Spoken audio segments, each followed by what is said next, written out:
Good day, Ted Ciuba, your friend, and the author, doing an author review of Carpe Diem Responsibly, Volume 29 in the sub 4-minute extra mile series.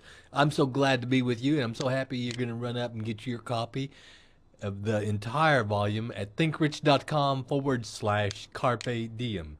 That's thinkrich.com/Carpe Diem. So what do? The whole concept behind the sub 4-minute mile extra mile series, the sub 4-minute extra mile series, is modeled on our icon off of not only what he did by going after and achieving a record that had stood for thousands of years. It was impossible to do. He defied the status quo. He also defied the status quo in how he did it, his methodology. He didn't have a lot of time. He was a very busy pre-med, neurobiology, surgery, brain surgery, Oxford University student. So he gave it the few minutes he could every day on his lunch hour, 30 minutes a day, defied conventional standards, and with that, he broke a record that had towered millennia. That's what we have built into every single training session you get in the sub 4-minute extra mile, including the title piece that we're going to read, Carpe Diem Responsibly, from this volume, which is, like we said, is volume 29. And I like to highlight a few others sometimes every time we look and do a review. Things that I've got some comments on, maybe, things that have particular appeal. If you're doing just what the majority are doing, not making a decision is making one. The price of missed opportunity can be greater than you think. Responsibility. Then you talk about a dish of reality.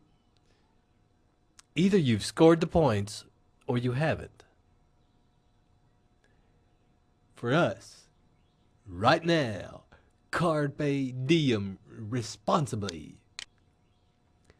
All things are in process.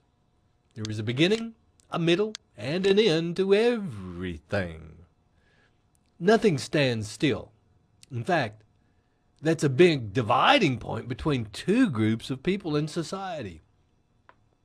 And there may be some age correlation there too. Youth tends to embrace change more easily, more rapidly, more naturally. Well, does it more in stride than age. But on the other hand, it's not really age that matters. It's just what some people want things to stay the way they are.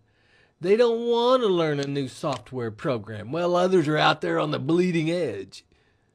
It's an outlook towards life. Here's what we do know.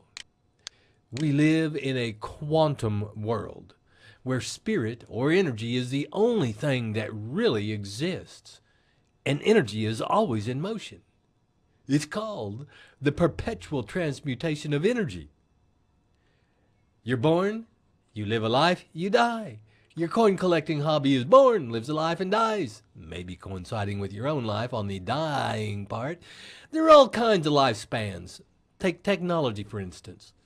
Once the antenna on a car was a radical new invention. Once a cell phone, even though it had to have a briefcase and a big, tall antenna to work, was a radical new invention.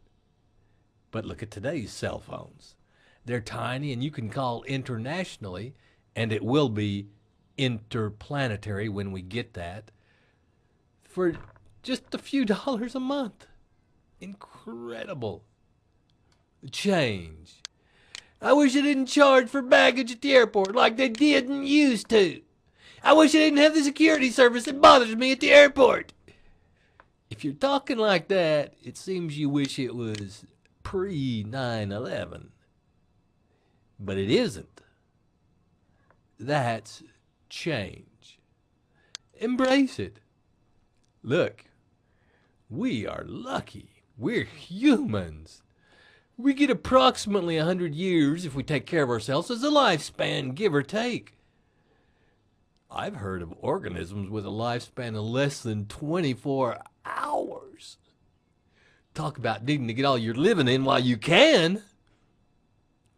Energy is always dancing into form, through form, and out of form. Energy never stays still. It's always in motion. By the way, when it goes out of form, it's going into another form somewhere else, some other way. It's already in that form by the time it gets out of the previous one.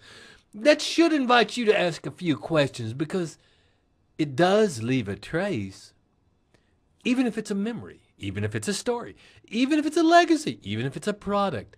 And it's just possible that you were called upon to be an emissary of that one quantum force. Everything is a process. Recognize the continuity and then assert your ability to make a difference. In other words, you already know you have a brief lifespan. You already know you've got to stay ahead with innovation. There's no staying static, because in the attempt you're already going backwards. So embrace that and then ask yourself the very simple question: how am I going to contribute? And then get busy doing what your inspiration guides you to do. Of course, because the Joker is in play, you don't know if you'll have the normal lifespan of 100 years. But that seems to make things more urgent, not less. Wouldn't you agree? Carpe diem. Seize the day. And how do you carpe diem responsibly? By contributing right now. Get busy.